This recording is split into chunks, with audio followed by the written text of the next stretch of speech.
All right, hello. Thank you all for coming. Just as a brief introduction, the reason I'm giving this presentation is I've given this presentation to a group over in energy systems, actually a small subset, people who are working in the Center for Energy, Environmental Economic Systems Analysis.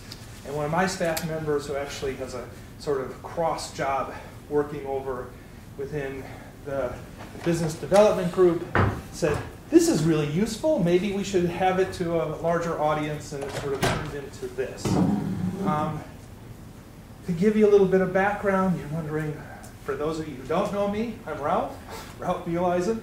So I lead the Building Energy Decision and Technology Research. It's those buildings-related research with a primary sponsor being the Building Technologies Office over within EERE at DOE. I'm also the lead for the Urban Science and Engineering program here at Argonne, which is really a coordination effort. One of the other reasons why I'm particularly giving this talk and why I wanted to talk to our group, I'm a section leader within the Center for Energy, Environmental Economic Systems Analysis, buildings. That's where buildings are. I wanted to give a talk to RPIs to make sure they had an idea of what they'd be getting into before they jump into RPE. I am a successful applicant for RPE. I'm actually not the PI, I'm just a co-I. With GLE, we have an RPE project to develop a transparent nanofoam insulator for windows. And since I had gone through the process of submitting the concept proposal with him, and then the full proposal, getting an award, doing negotiations on a team now that is continuing on, we didn't get cut off, and having been a reviewer for RPE, in addition to other NSF and DOE proposals, I figure I can give some insight as to the process here. And the main thing being, this isn't like your standard funding opportunity announcements, or especially like AOP work that you do for normal DOE. Understanding what RPE, how it's different, what they'll be looking for, and making sure you're aware of your responsibilities should you actually go on to do the full proposal and then get an award. I wanted to do this for our group so that mostly it was a matter of I didn't want people wasting their time putting together a concept paper when they didn't have something that was going to be responsive, that wasn't going to fit what it is that RPE wanted to do. Then I wanted them to be aware of how much work would be taken into a full proposal if they did get selected for concept paper. I don't know in terms of the rest of this group how many people have to do these 15, 20-page proposals. A lot of people have to do those. I used to do them from NSF when I was at Illinois Institute of Technology before I came out here, and those were not as difficult as the RPE because of the number of things RPE is asking for and the way that you really have to link together the different parts of their requirements of transformational, market transformational, those sorts of things that aren't necessarily part of an NSF proposal. So this is a little bit different beast from a standard scientific proposal. Then, supposing you do a good proposal and they say, yeah, we're interested, then comes a negotiation stage. Actually, we can go on to the slide. So we'll go over this thing. But then there's a negotiation stage, which isn't a, here, we'll go ahead and give you an award. There is a much different process from anything else. And you should know going in that this is something you're going to have to do. And anybody who's a PI, this is your job and responsibility working with a team. And then, once you get an award, the expectation from the sponsors can be quite different from other DOE sponsors. And I say this from, they do a lot more asking you, can you do this, can you do this, can you do this? With an expectation of you're going to do this, or at least most of it. And it's a lot more than I get from my other DOE sponsors. It's more than I ever got from my NSF sponsors. And you should be aware, because if you don't want that responsibility, this may not be the right call for you. Okay. So, let's first talk about what this call is. Everybody who's here has, I assume, seen the call. I hope you've actually looked at the call document. When you read through it, It doesn't have as much at the back end talking about all the specialty things. If you ever read a DOE funding opportunity announcement FOA call, there's lots and lots of details. That's because this is for the concept paper and doesn't tell you much about the full proposal. A lot of it has to do with the topics. So if you read through this, you should be familiar. The call is for something that's about $100 million. That $100 million is subject to change. And one of the things in particular is the actual call and how much will depend upon what is truly allocated when the budgets get reconciled. If you've been listening to anything the past few days, we know we may be having a shutdown soon because we're on continuing resolution.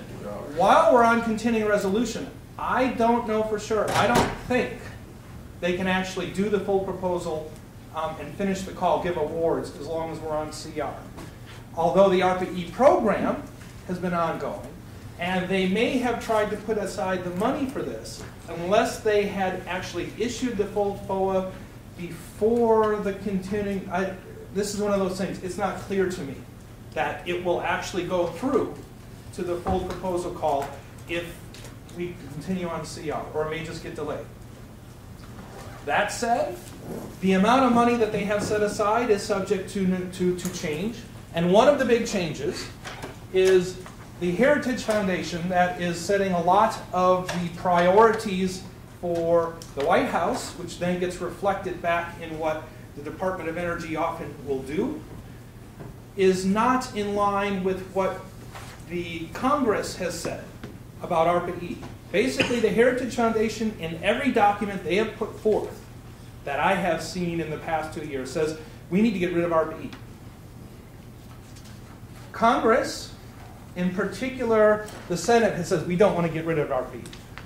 The budgets that had come out in September, the Senate had an increase, the House had a decrease. So it's probably going to be somewhere in the middle and maybe a small decrease, which means this is likely to, or possibly going to drop. Not going to be a huge amount. But it could drop a lot or it could get zeroed out. So you should know, going in, that that could happen. One of the most important things is RPE talks about research must be transformational and market disruptive. I'll go into more detail. That is super key. Those two things are key to any concept paper going on to the next stage, and a key for any full proposal. They are 1.5 to 3 year projects, $500K to $10 million each. Most of them, if you look through all the past calls, whether they're the open calls or the targeted calls, tend to be 1.5 to 3 million. There are smaller ones if you have something, oh, it isn't a huge lift, it's really a brilliant idea, and it's not a lot of things to be doing. That could be something that maybe doesn't involve experimental work at all. It's a special software that you just developed a new algorithm. And then there's $10 million ones. Those are reserved for when you've got a lot of experimental work or demonstration, or major demonstration, or a major piece of equipment that you have to buy or build. The concept papers are due February 12th, which is coming up fairly quickly. There's definitely time to do this. One of the things is making sure you have your teams together. And we'll get to why you have to have teams in a bit. And that makes it a little bit short notice.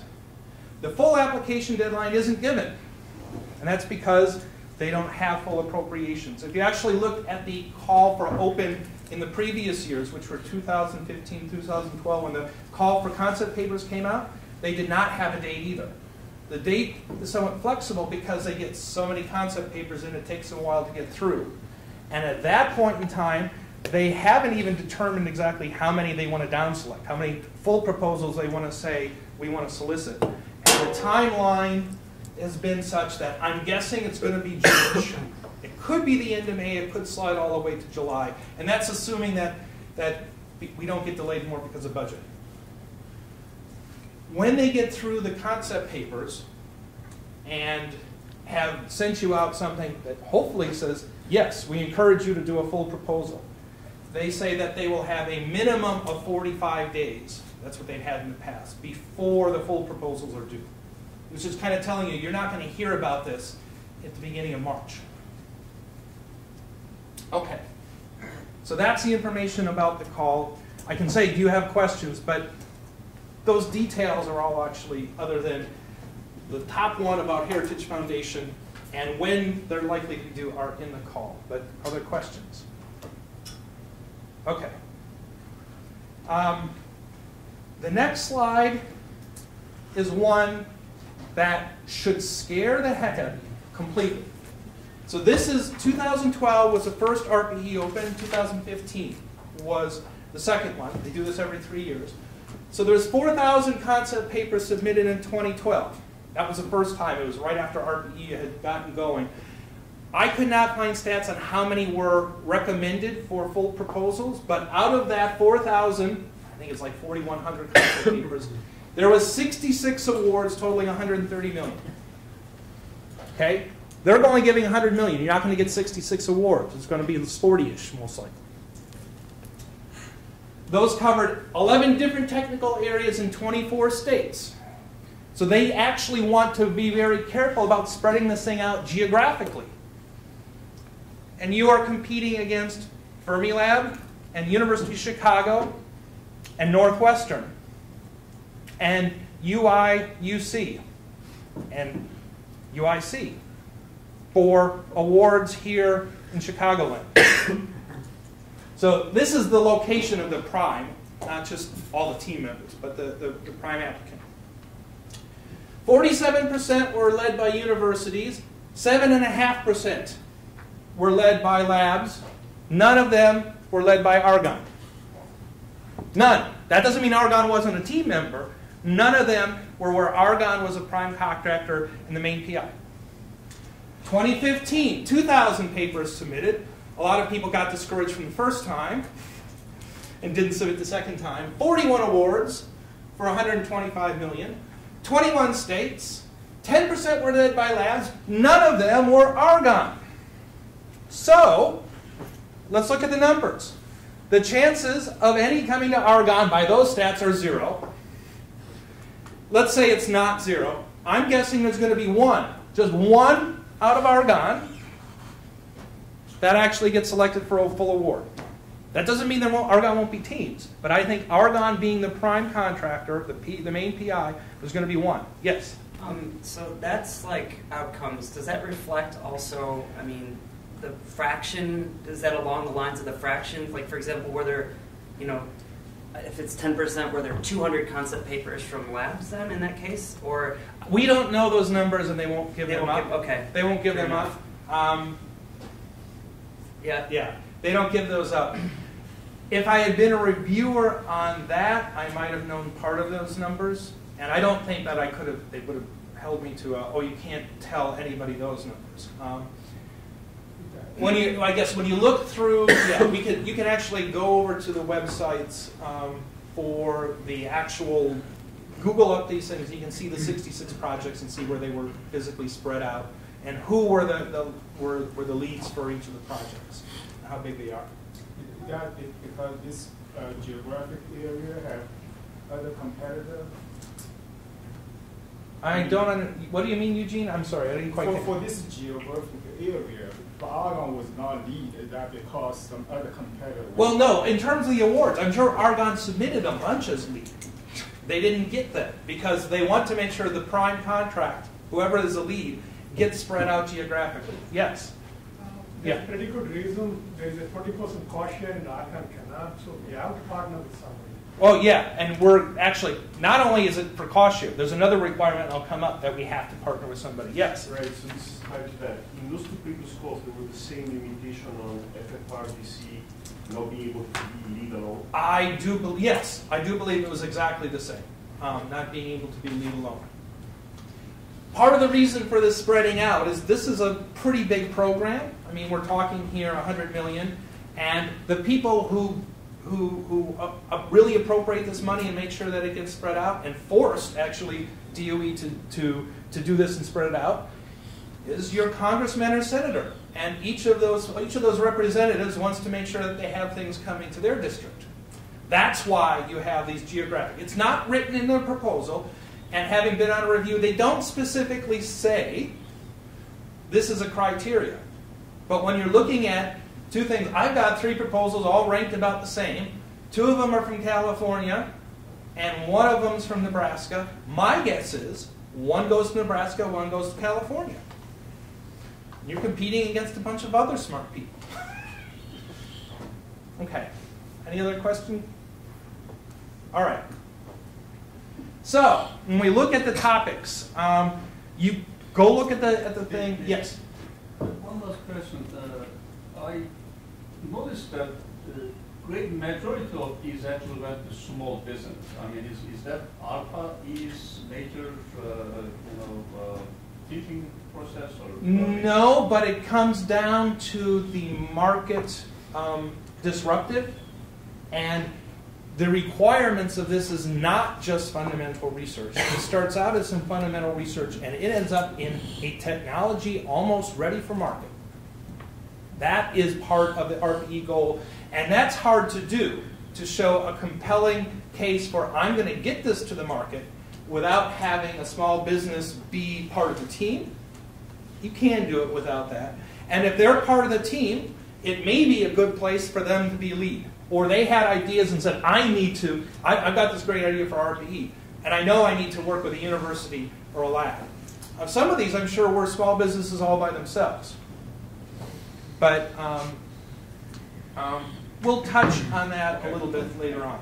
Okay. So there are 7 main categories, being grid, transportation, buildings, fossil, nuclear, renewable, bioenergy. I'm not going to, in my previous presentation, I had done all the subtopics. Read through these. There is one called Other. And in the Other, it has these subtopics: water, thermal storage, blah, blah, blah, blah, blah, and other energy technologies. Basically, if you have something to do with energy, you can fit into this somehow. What that does mean is if you're trying to do brain neuroscience and use our supercomputer, this is not your call.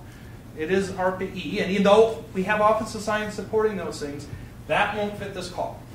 It's got to be something related to energy somehow. So the Other is a catch-all. But also remember, they went and had their 11 categories. They had them in 11 topic areas. Here we have 7 main categories and some subtopic areas. They are not going to pick a pile from Other. They're going to spread this out in terms of grid projects, transportation projects, buildings projects, blah, blah, blah, blah, blah, which is another thing that if you all say, well, I don't fit any of those, so I'm submitting to Other, you've got really stiff competition. You should know. Okay. So, our eligibility. Those of you who do these funding opportunity announcements all the time know the very first thing you look at after the due date.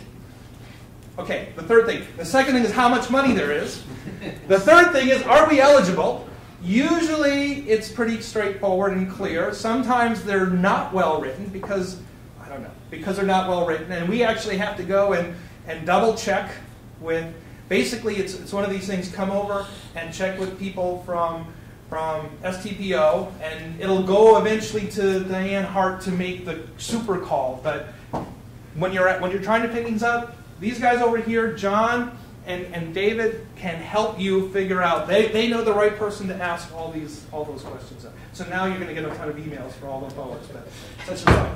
So FFRDCs are allowed to be on teams, and they can be a team lead. However, it says, I'm going to do this big paragraph in a second. FFRDCs cannot be standalone. You have to team with a university, company, or industry. You can't be standalone. It's not even having to do with cost share requirements. If you magically had a connection and had somebody willing to write you a check, either you have such a really super compelling idea that you convince the powers that be that we need to kick in our cost share, or you've got magic connections to somebody over at University of Chicago who will let them take part of their endowment and do it for you, which isn't going to happen. I'm not saying it couldn't. I'm just saying it's really doubtful. You need to still have a partner. And if you've got a partner, let them do the cost share. All right. We'll get to cost share and how you calculate it, because RPE does it differently than some of the other FOAs. This thing in the middle. This is something you need to know as you talk with your team members and are thinking about this. You say, this is a little detail. It's not a little detail. When RPE does a project, and you have a team, so we've got Argonne, and maybe you've got another lab, and you've got a university, and you've got a company. They will do a funding agreement directly with us for our portion. They will do a funding agreement directly with the other lab for their portion. And they will do a funding agreement to one of those other people, and they are the lead for all those subcontracts. We do not have anybody on our team as a subcontract. So University of Chicago isn't a subcontractor to us. The small business is not a subcontractor to us. They do a separate agreement with the university. Suppose we had, and I will tell you, the project I had, we had Berkeley Lab, we had University of Chicago, we had Temple. So there was an agreement to us, and all our money comes directly to us. Berkeley gets their money sent directly to them. Everything else, financially, is run by University of Chicago, and they have Temple as a subcontractor. Why that's important is as you're thinking about budgeting and doing budgeting, we don't have a subcontract here. We don't get any of the overhead from the subcontract here. But we still have to do all the administrative and other requirements as the prime contractor. They submit their reports to us, we approve and send them out. We have to keep track of their budgets. We don't have to submit things to University of Chicago. We have to double check their budgets all the time to make sure they're not overspending. We don't get any of the overhead from it. So as you get more team members, you have to realize we have responsibility, but we don't get any of the overhead cut, which makes it harder for you as a PI to administer. Okay. Because this is not an AOP thing directly to prime contract, you will need to submit a field work proposal and get an FFRDC authorization. Not for the concept paper, but for a full proposal if you get selected. If you've never done a field work proposal and an FFRDC, it's not hugely work. Not as you're putting together a proposal, but it takes time. It's one of those things that you need to start putting things into Pearl eventually. You need to go and make sure, actually I don't know now that Sean Siemens is gone who the person is. You get the DOE person on site. Usually it doesn't have to go any further than the local DOE person, and I don't think we'll have anything that would require it going all the way up to DC for approval. You have to do that for the concept paper too? No, we don't. At least as far as I have read. I'm planning on submitting, so I've been paying attention. You don't need to have that for the concept paper. That would be for the next stage. For those of you who work in a group that actually gets block funding, which is not all that many of us at the lab anymore, this isn't quite as simple. Those of us who are over in the applied side, everything we do is on a project cost code. I have no problem telling, with this field work proposal and FFRDC authorization is basically DOE giving us permission to apply for this funding. And we have to say and convince them that it's not going to impinge on our work for DOE.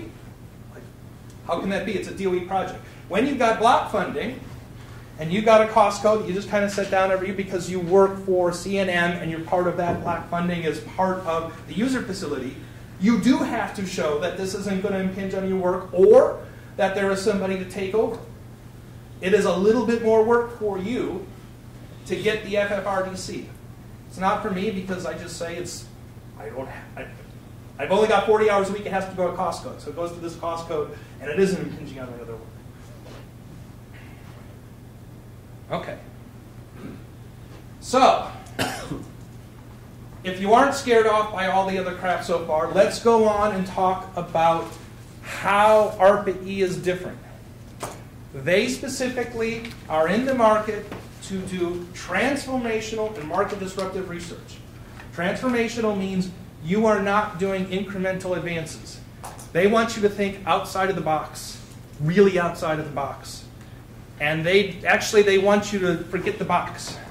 Give me an amorphous structure and go outside that.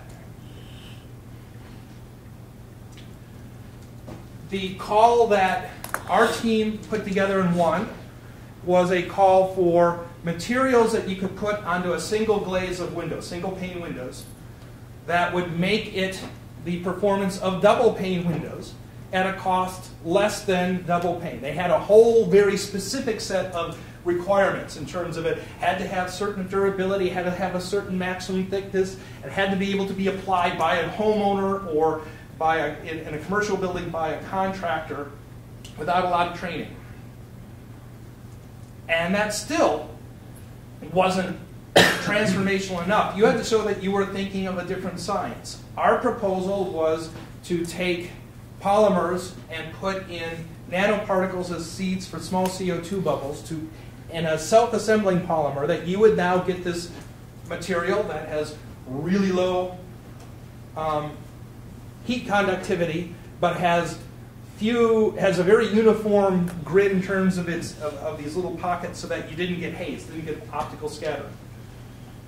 And then the thing that we did on top of that is we said we're going to put large-scale density variations in this material, so that we actually have an acoustic metamaterial that's going to provide extra damping, so that the window gives you the acoustic performance of a double glazed window.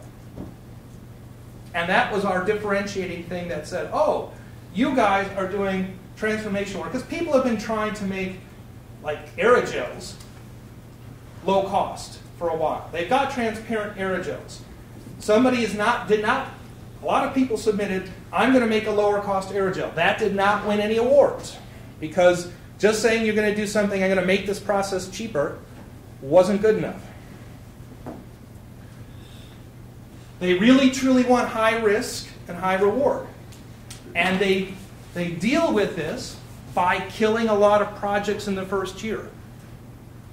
You get yourself a 3-year award. This is not a 3-year award. You want to think of this as a bunch of 6-month awards, or a 6-month, 1-year, 2-year, 3-year award.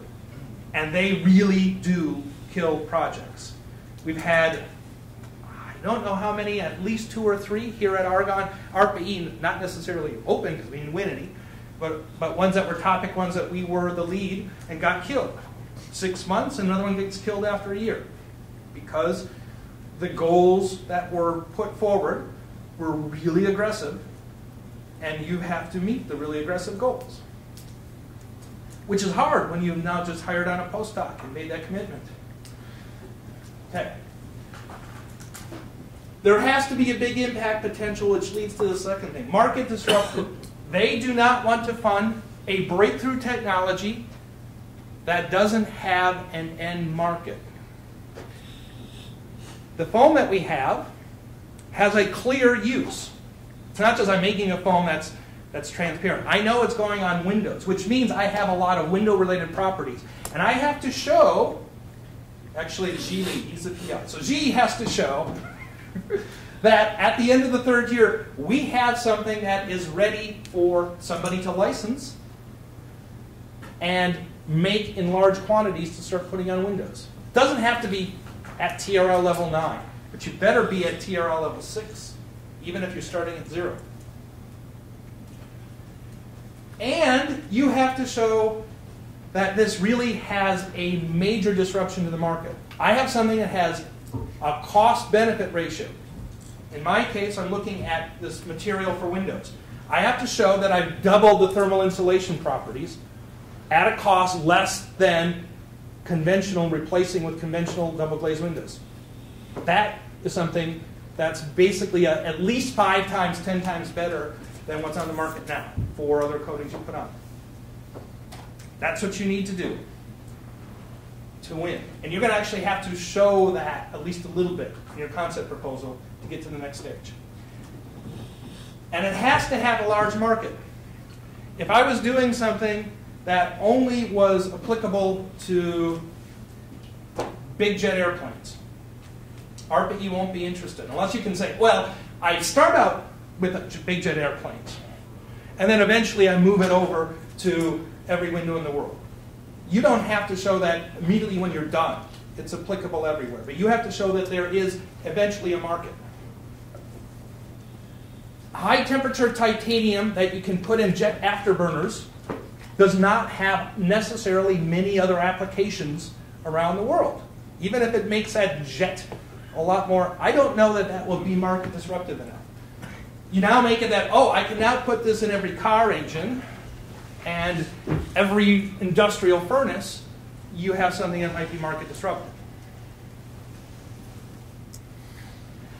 And given that it has to be market disruptive, we're talking applied R&D. You can start out with a pie in the sky. I don't even have an idea exactly how this material will come together. I know the properties, and I know we know how to make materials with similar properties.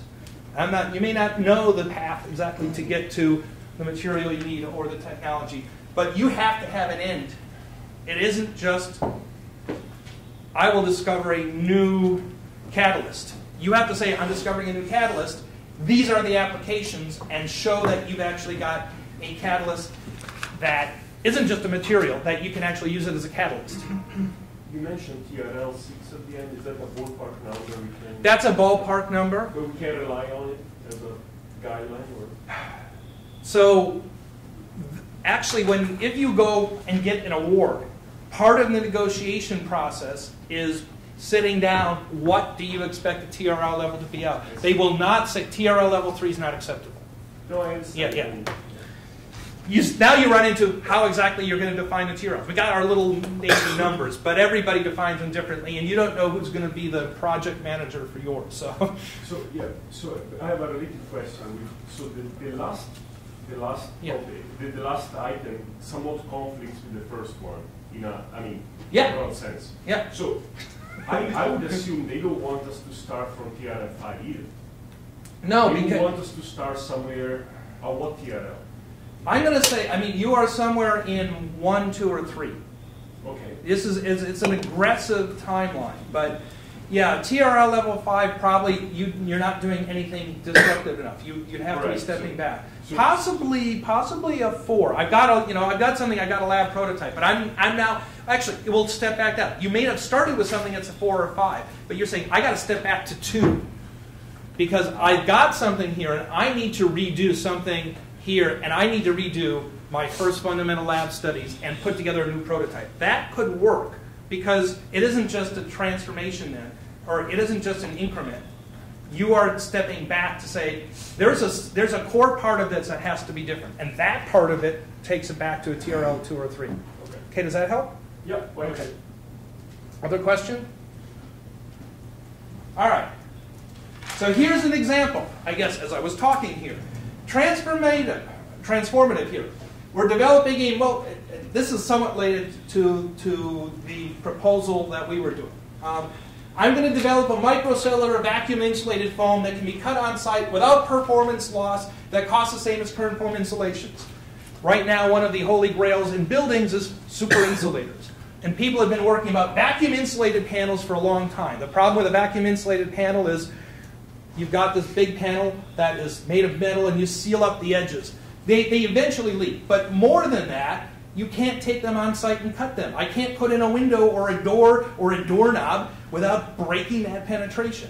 So people will say, I can develop a great way to seal that will, at least until the metal rots out, go away. Or we got diffusion, right? And if you're doing a vacuum, you don't have to worry about diffusion eventually. But the second one, I'm just going to do a new seal process that will magically make vacuum-insulated panels super cheap. Won't be an answer. Because even if I make vacuum-insulated panels on a whole panel size super cheap, they won't take over the market. They won't take over the market because until you can cut them on site and drill holes in them and nail up a window or nail up a picture, the market won't take them. And the people who are reviewing your proposal, when they get in experts in that field, will say, great, you can create a new vacuum-insulated panel that for the small 1% of buildings that are prefabbed and don't have anything done on site is great. What about the other 99%? It's not market disruptive enough.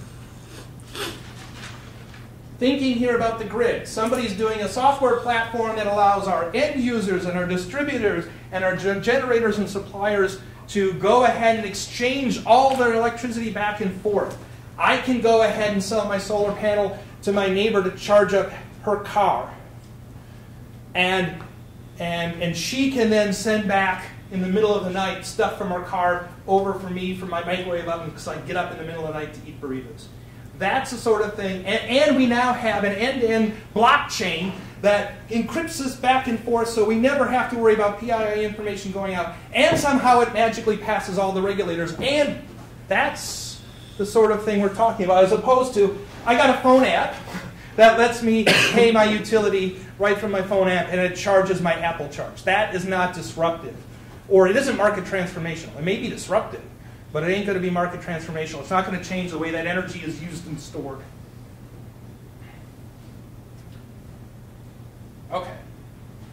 So let's talk about the actual concept paper requirements.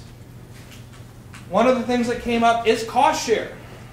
These proposals, all of them require cost share. The base cost share is 20%, which is really hard to get. However, if your team is exclusively FFRDC and universities or nonprofits, so you don't have a small business, you don't have a large business, no industrial partners, nobody's making money, it's 5%.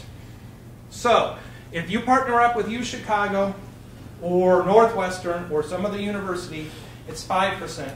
And 5% cost share is doable from a university without a lot of pain. I mean, it's not perfunctory, just, oh, we don't have to think about it, but it's doable. You got a $3 million project. In our case, we got $3.2 million. That got negotiated, I think, down to 2.8. So we got 2.8 million. More than half of it is going to Argonne and to Berkeley. The other half, actually, I think it's 2/3. It's going to Argonne and Berkeley. 1/3 is going to UChicago and Temple.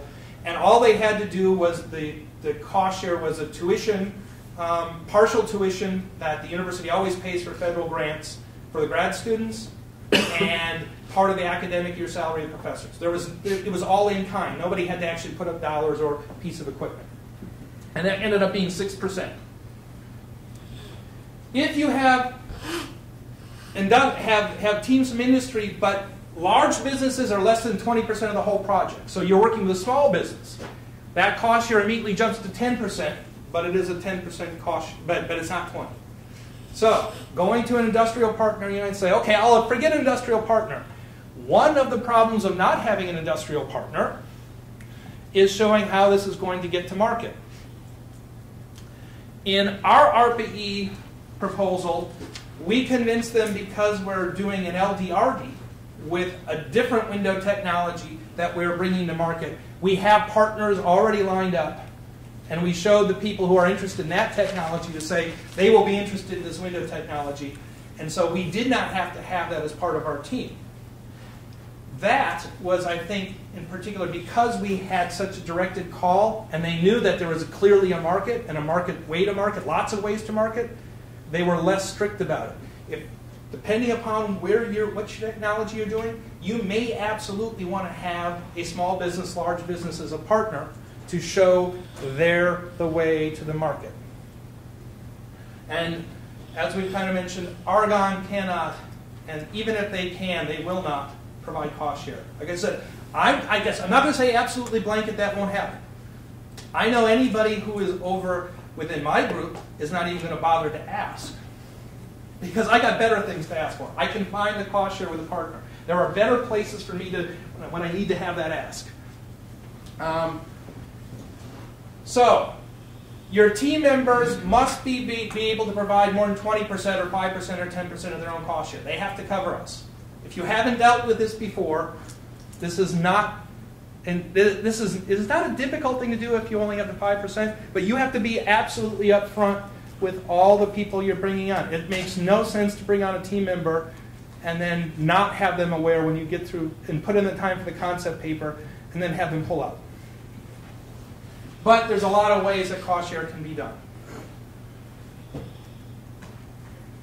Okay. The way that they actually count cost share is of the total project, which includes the cost share itself.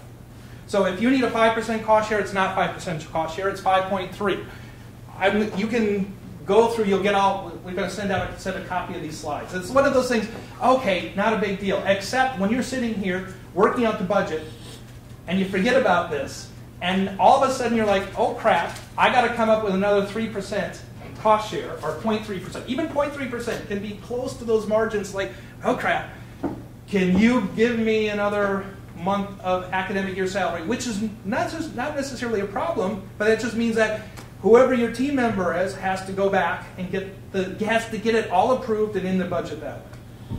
You don't need to have that detailed budget for the concept paper, but it is not nice to your partners to surprise them later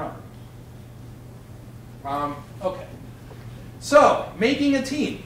I guess I made it clear. There's not a question. You have to have a team of people outside the lab, and not just other labs. It has to be somebody from a university, nonprofit, or industry. not a choice. This tech to market thing is important, and especially in the open when the call is not as clear for something that's a technology where there are so many ways to market that you don't have to have the partner on board. If you make your technology, you know they're going to come knocking on your door. Which means an industrial partner can be good. Or you are partnering up with a university that has clear ways to get this out. Northwestern and UChicago are good because they have actually an entrepreneurial startup community if what you're doing is amenable to startups. Between the Polsky Center and all the things that go through the Polsky Center and the similar thing over at Northwestern through their Kellogg School of Business and their entrepreneurial program, you will be able to find people to work with you, and you may be able to make that convincing argument within the proposal or within half a sentence is how you have to do it in the concept paper, that those team members are going to be part of this tech to market. Something else, team members really should be a clear capability that the PIs don't have. Not at the whole institution. You don't have to show that there's nobody at Argonne who can do what it is you're asking your partners to do. Because we can do a heck of a lot of stuff. I'd be hard-pressed to say I have to go to Northwestern to find somebody who knows about self-assembling polymers when we have people here on site that do that sort of work. However, I don't have to have them on my team. So you just have to show that the team members you have here at Argonne are complemented by that. It's because all the people at RPE know that a lot of the reason you brought in these industry partners is for cost share. They're not stupid. There are people like you and me who are reviewing it too, right? we all know why. But they have something that you don't have in your team. That's a good reason for them to be on the team. Yes? Could you reiterate how did you convince the reviewers that you have a clear to-market component of your specific project? I know you mentioned briefly. So, okay, that comes into two places. In the full proposal itself, there's a large section devoted to tech-to-market activities. So that's where you would put it in. I'm not going to go through details of the full proposal because we can have another talk after the concept papers. But I will touch on this again in a second. Okay. So, another thing for these concept papers, they go through RPE Exchange. Whoever is the PI has to have an account on RPE Exchange. Much of the info that's on the concept paper, they'll tell you on the front page you have to have these sorts of information. It has to be, and all your team members, has to again be put on. The title and the abstract and the team members have to be copied into that form. It's like 4 pages of form that has a little bit of different things, along with the names of the main contact over at the other university or the team members and their business contacts. Now, there are some divisions at Argonne that don't like you to do that, to fill it out and plug it up.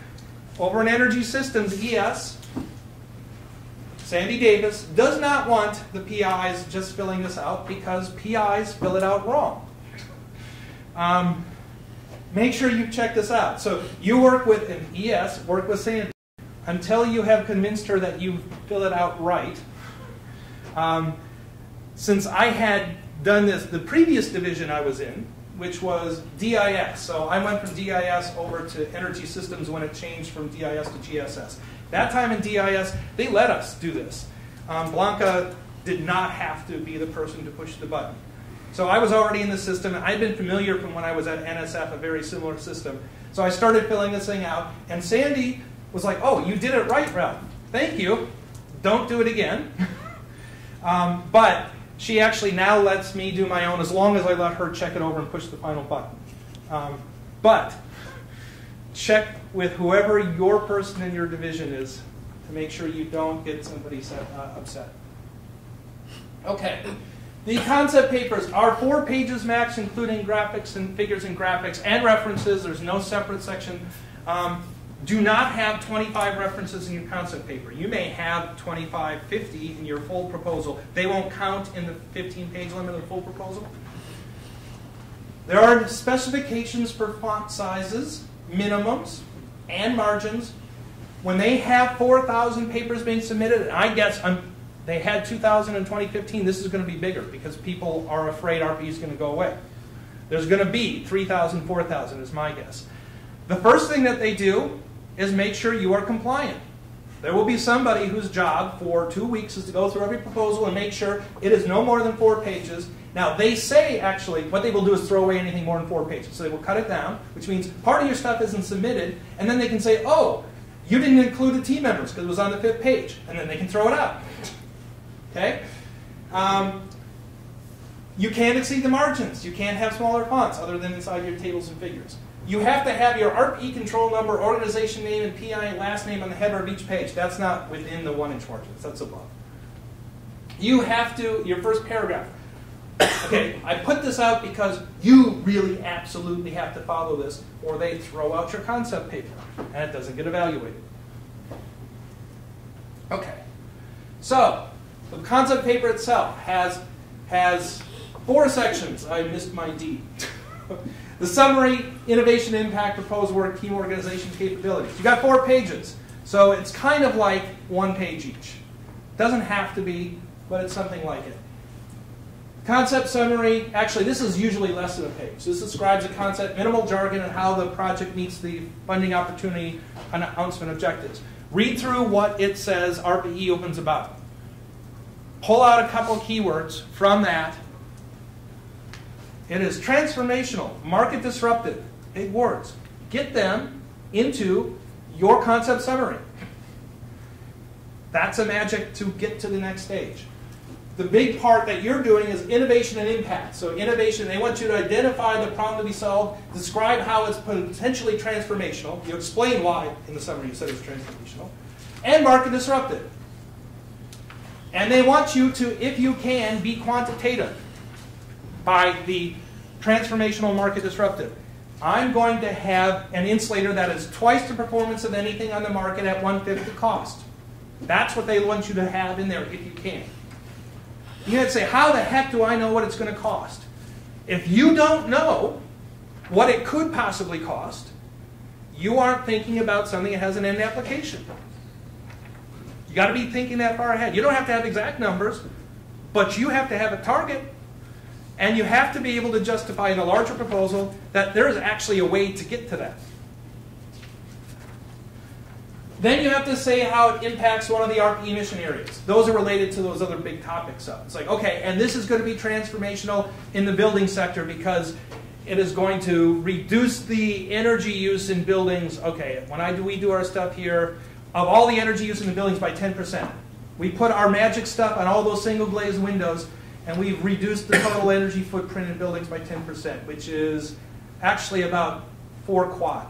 So my magic stuff that we're working on, if it actually goes out and is put on every single glazed window, just say 4 quad. That's 4% of all the energy use in the entire U.S. That's pretty transformational and market disruptive.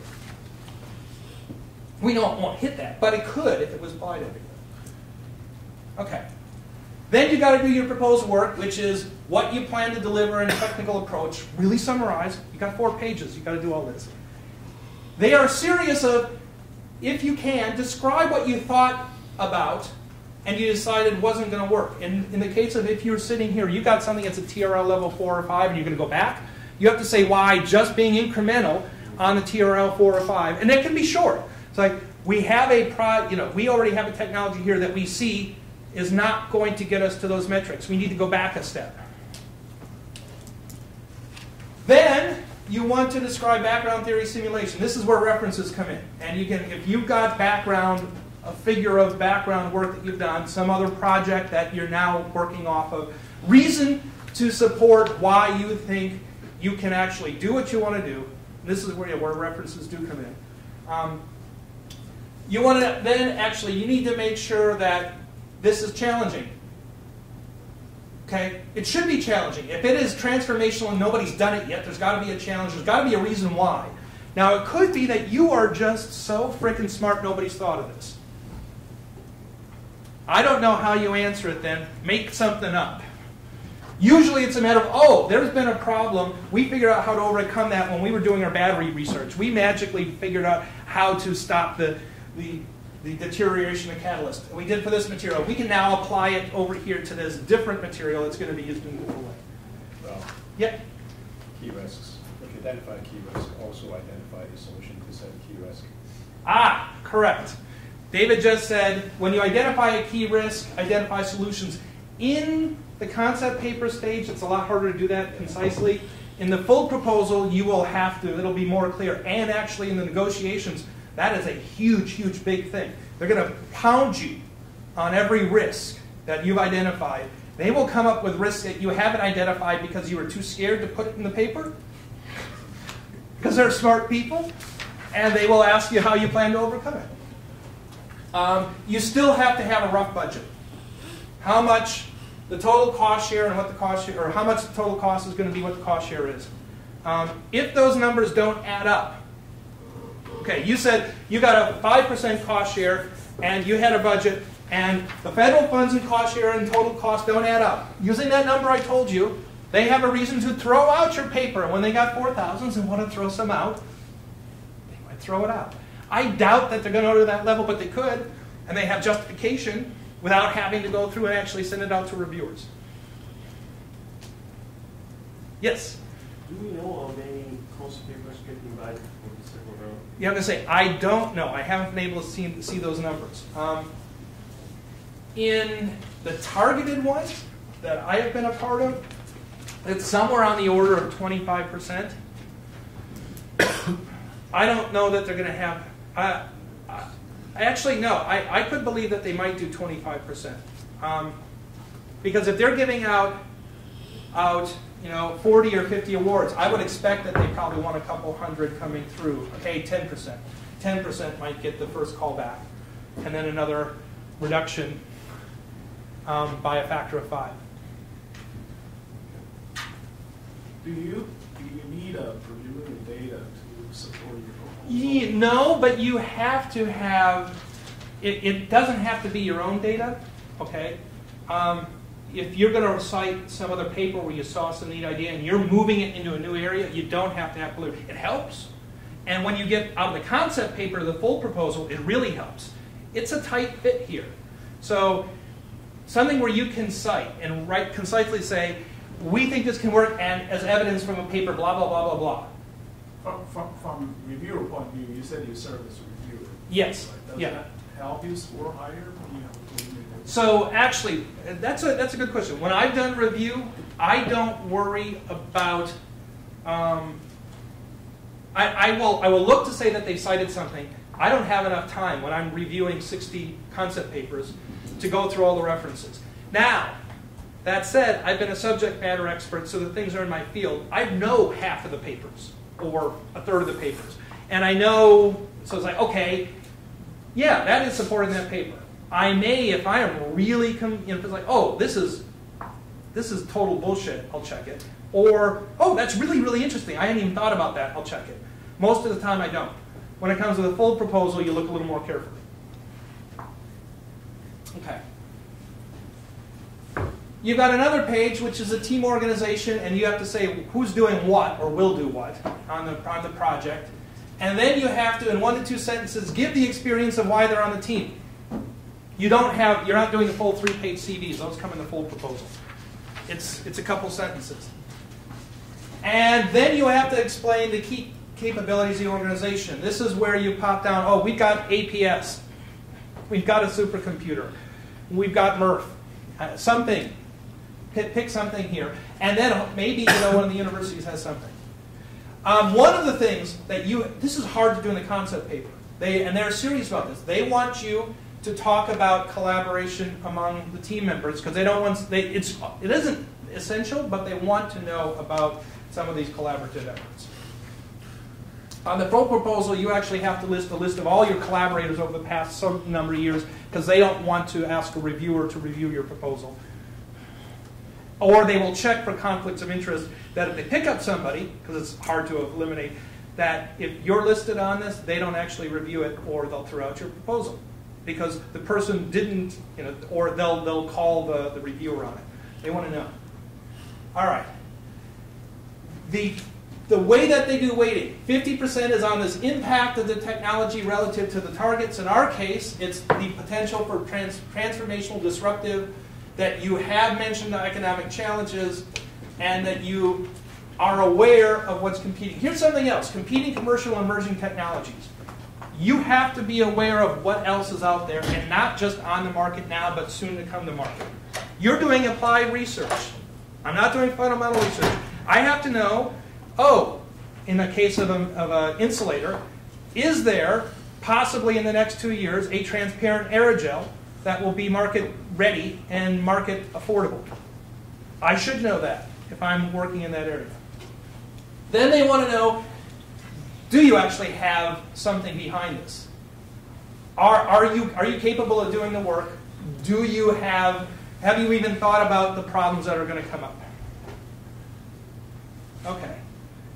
So now, you did your four-page proposal. You wait a few months and you hear back. You were selected for a full proposal. You then have a 15-page, only 15 pages, and that has to include your whole proposal of all the details of how you're going to spend $3 million over 3 years, and a tech-to-market strategy, and an IP plan. If you aren't generating IP and you're developing technology, it is not transformational. If you can't get a patent out of it, it ain't transformational. They expect that you will do it. So you have to talk about who's going to lead this, how you do this. In the case of Argonne, it's easy. Oh, we send it over to TDC and work with the patent group. But you have to be thinking about what might come out as far as IP. Then you have to have your project schedule, list of milestones. All these things are half a page to 2 pages, and you've got a 15-page limit. Your team description and a budget summary. That's all within 15 pages. Your list of references doesn't have to be within. It is a hard thing to fit into 15 pages. The one that I did that was targeted was 25 pages, and we still trimmed from 60 as we were putting shit together and cutting it down. There are other things. There's a budget thing. You have to work with budget people. You have a release summary, a public release summary, and a summary slide. This is important because you can't give away IP in the public release summary. You've got to be really careful about what you're going to patent. What you're putting into the proposal, you want to be pretty clear, which there is a lot of things on the side of the reviewers. I signed my soul away several times as to, I won't do this. To the point, they are really clear. When you are done with this, you are deleting from your hard drive and your email any of these things that were sent to you. Actually, they don't send them anymore in the email. Like now, I have to download them. But I have to sign another agreement that I deleted all these proposals and all the concept papers from my hard drive, so they're not there. The only memory is in my head, because they don't want me stealing people's ideas. They don't want any people getting a hold of them. Which also means, if you are a reviewer, if you end up getting chosen, suppose you decide not to do this. You want to be a reviewer, let me know. If you're a subject matter expert, you can get on, you can apply to become a reviewer, which is a good process to learn how this all goes through. If you're a reviewer and you're downloading things, you can't just download it onto your Box account. You've signed an NDA. If you want to be really complicit, you have to have this in a zip folder that has a password that's encrypted, or in a BitLocker drive, or if you got one of your computers and you've got a key card for going in that's already encrypted, you probably can keep it, but don't put it up in Box. Okay.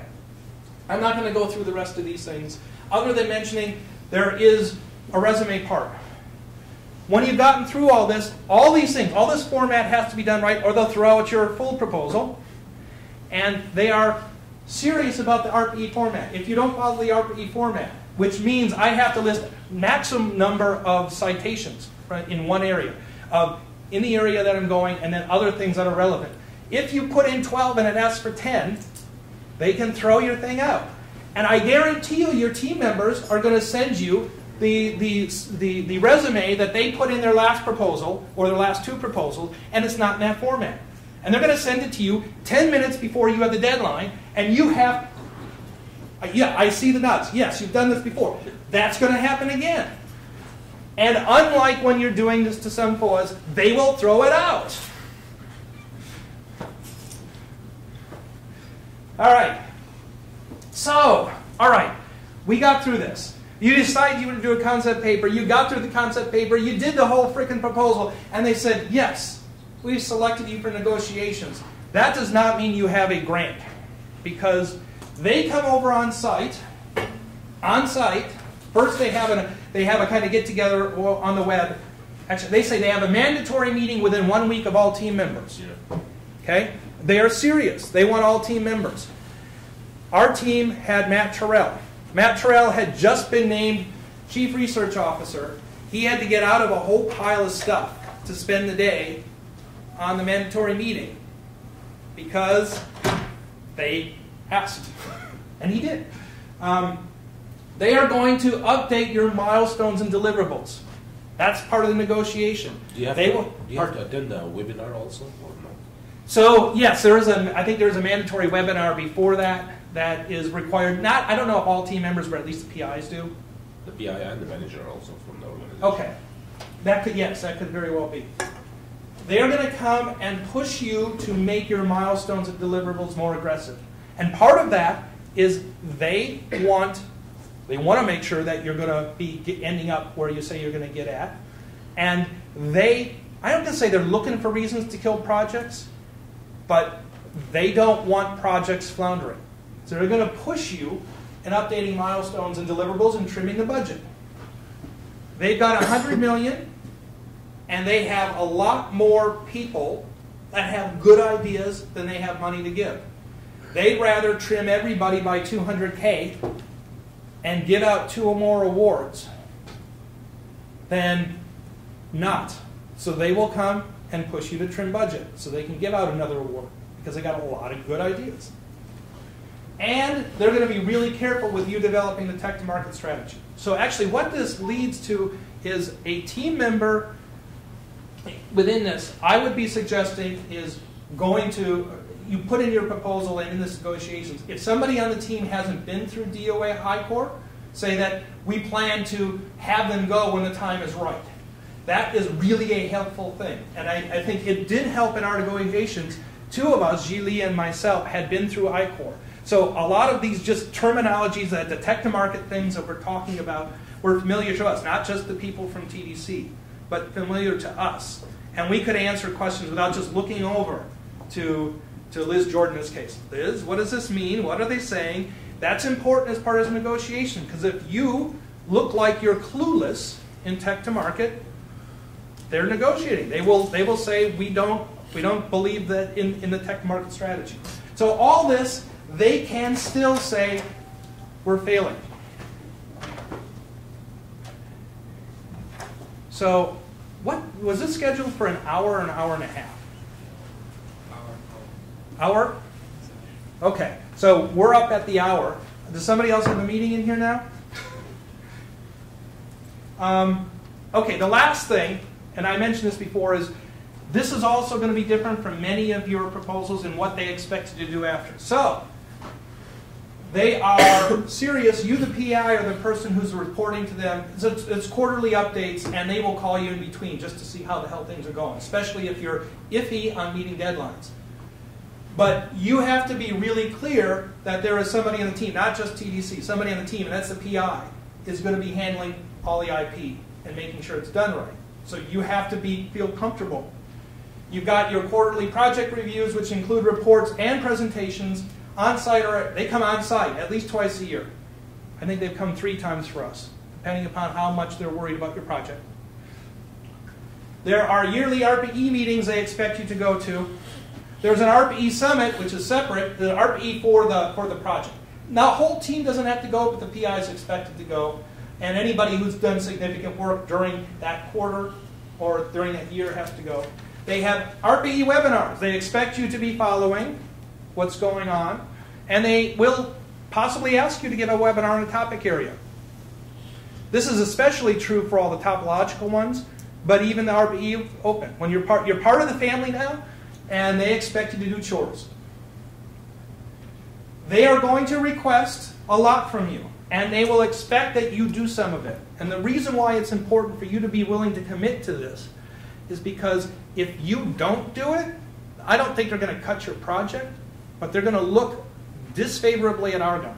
You are not just representing yourself on this project, You are representing Argonne. You are representing me, and I do not want the next time I apply for an RPE for them to look, oh, okay, it's another one from Argonne. Yeah, the work seems to be good, but they don't do any of the crap we ask. That is something I don't want. So I'm telling you, if you don't want to do this, don't apply. Don't. Yes? So there's multiple programs within RPE. Are they all very similar in terms of this kind of culture? Yeah. So the Meitner one, I don't know if you're aware of, is yeah. So are you? That proposal deadline was last year? Right. Yeah. Okay. No, it was like a month ago. Okay. Yeah, a couple months ago. But I'm just trying to prepare myself. Yeah. Yeah. It's they're all just similar. open, they're all like similar in some fashion. Oh, and they're going to be expecting. They will. You're now part of the family. They're going to ask you to be a reviewer. So I was asked to be a reviewer for RPE Open. I had to say no because I am putting together a team. All right. Just so you know, I'm putting together a team to. I think I'm putting together a team. And we're going to look at developing insulating materials for buildings that is a phononic metamaterial. So kind of building off the acoustic metamaterial for stopping sound transmission, we're going to build something to stop heat transmission by making something that scatters phonons or has interior local resonances that absorb those phonons. So it's pretty transformational. People have mentioned it, but nobody's talked about really making it into a real material for an application like buildings. So, here we go. That's what you're competing against. I haven't got the team completely together yet. I just got Mike Pellin from CNN Materials as part of a team member to help me, but we haven't identified our university partner yet. Okay. I think that's it. So, I hope this was useful. I hope that those of you who have really out-of-the-box ideas go forth in this. I hope if you're thinking, I'm not sure if this is transformational, you think hard. I am happy to look at what you have done or what you're thinking about and give you a kind of, yeah, this might be an idea. Keep in mind, my expertise is signal processing, acoustics, buildings, and now little bits of materials, given the other people who have been on the team and the projects I've been working on. I know a bit about thermodynamics and other areas from my time at university, but I won't be experts in a lot of chemistry. So I don't know if things are transformational or not, but I'm happy to try to guide you. All right, bye. You don't have to clap. I hopefully scared the crap out of you.